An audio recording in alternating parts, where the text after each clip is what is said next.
So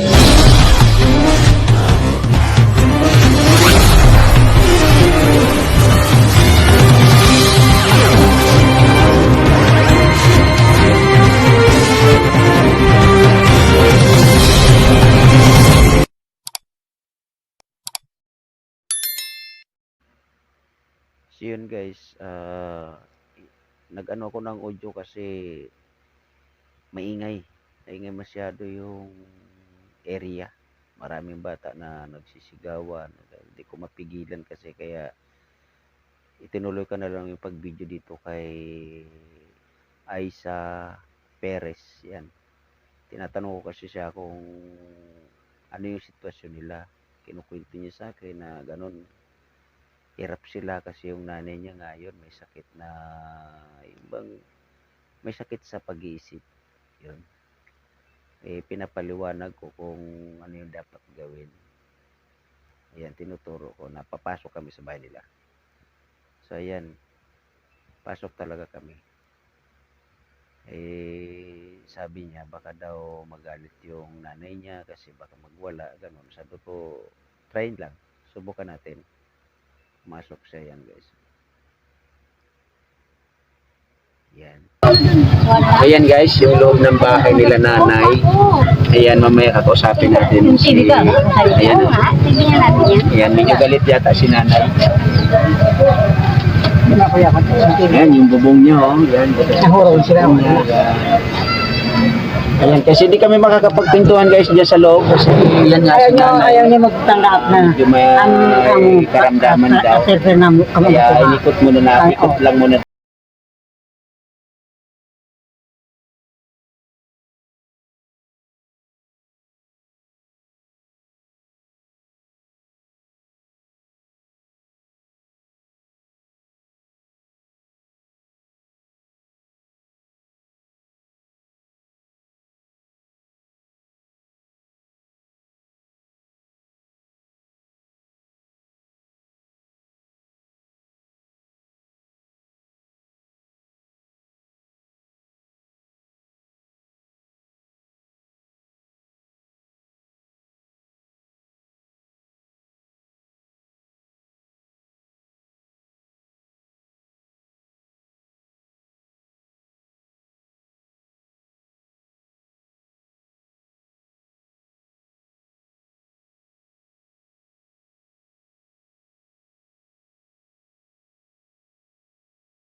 Mag-usap tayo dito ate sa labas kasi baka magalit si mama. Okay. Thank you.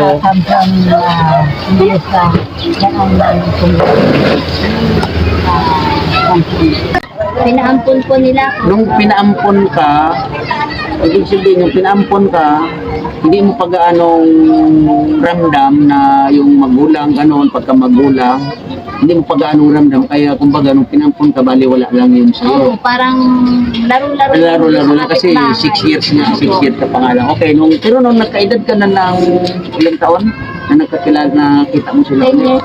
nagkaedad ka na ng 10 years, ayun, naramdaman mo na yung pagkasabit mo bilang anak at bilang magulang sila.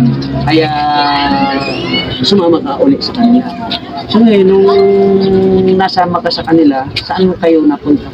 Dito na po. Dito na mismo. po ako dito sa Taguig. Meron na silang tinitirahan dito sa Taguig. Kapatid po yun ni Mama. Pinuupahan po yun ni Mama. Okay. So, anong upahan mo na? Okay. So, yung ano na yun, kasi dito kayo nakatira na. Yung tatay mo, Ay, gusto mo. ano yung kanyang Ang trabaho? trabaho po niya dati. Diaryo. Nagtitinda ng dyaryo. Kumbaga naglalako. Vendor talaga sa ng dyaryo. Okay. Kaya si mama mo. Si Mama po ay sabi nila, okay pa. Ibon ako sila. Ibon. Yan nagtitinda ng ibon. Ayun, so napunta kami dito ate dahil na kay Ate Chiquis may lapit ka rin sa akin.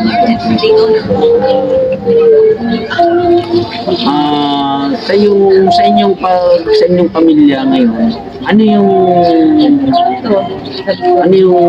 pangangailangan, ano yung kailangan mo na gusto mong makamit sa ngayon na nagsasama kayo o sa ganitong sitwasyon? Ano yung gusto mong makamit, ano yung kailangan? Number one po talaga, financial po talaga. Kung sa kain po. Kasi po, ang trabaho po kasi ng asawa ko, construction po. Bali, may anak din po kasi dito sa una, nahali pa po yung asawa. Kaya kinakakusunod po kasi lahat po kami ang dito, kuryente po, tubig, pagkain, kinakapos po talaga. Hindi na halos namin mabilihan po ng gamot ang nanay ko. Nga po, kami nga po.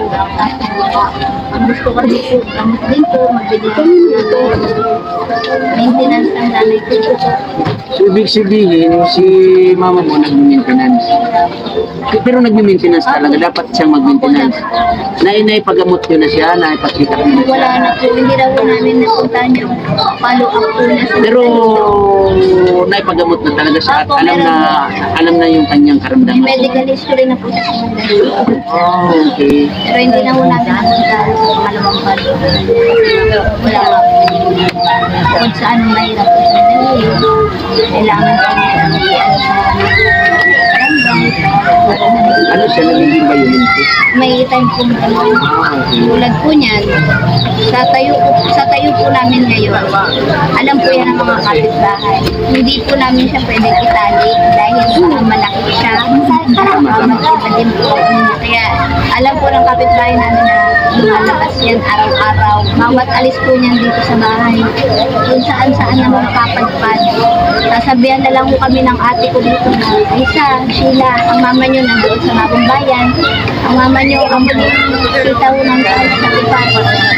Madaling araw. Kasi kami po yung namin po 100% na mabatayan. May mga sukulit din po kami dito. Tama. Pero inoobserbahan din po namin yung pag-alis na wala na talaga ng ilang oras para namin nahanap ulit. Tapos may time din po na i-reklamo sa amin.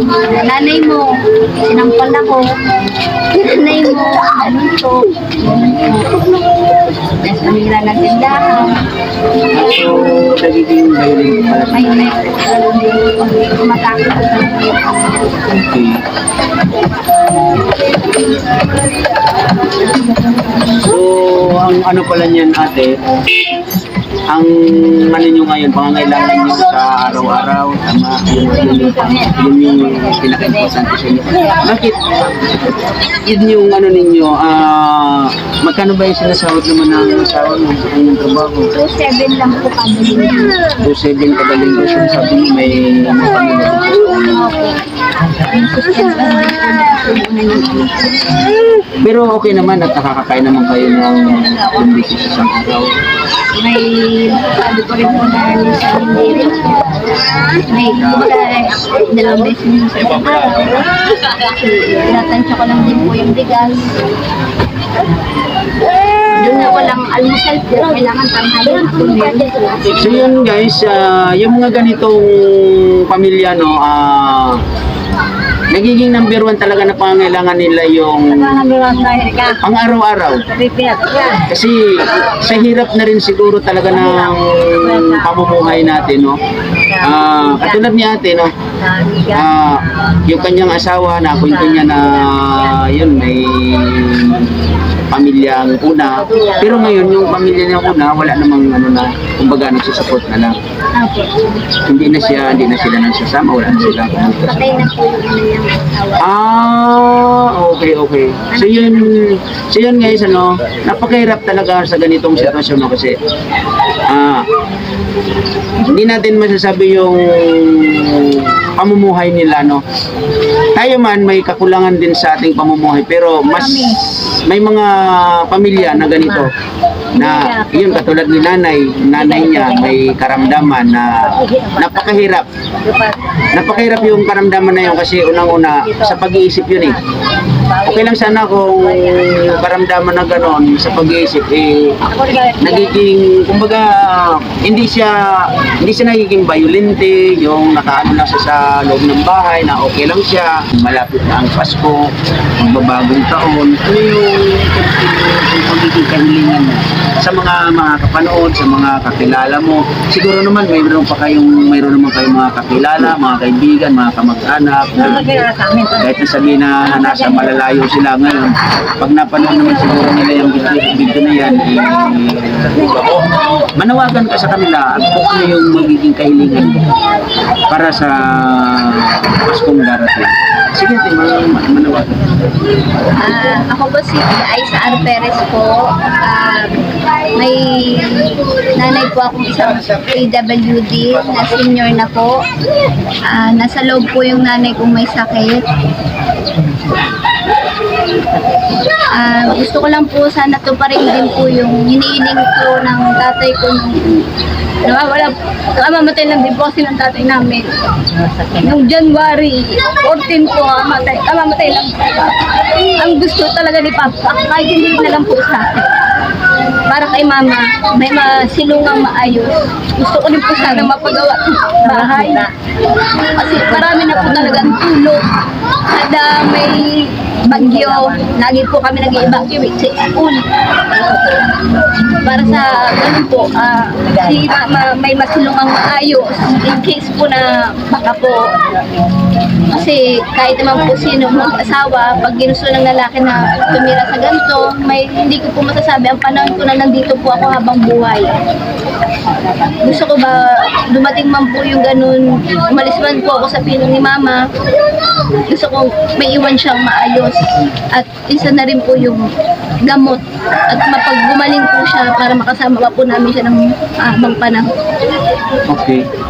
So yun guys, ang kahilingan ni ate, yung siguro ate, para sa akin napakalaki yung ano ba. Pero depende na yan sa mga kapanood. Pero ang ano natin dito yung mapagamot si nanay mo, no?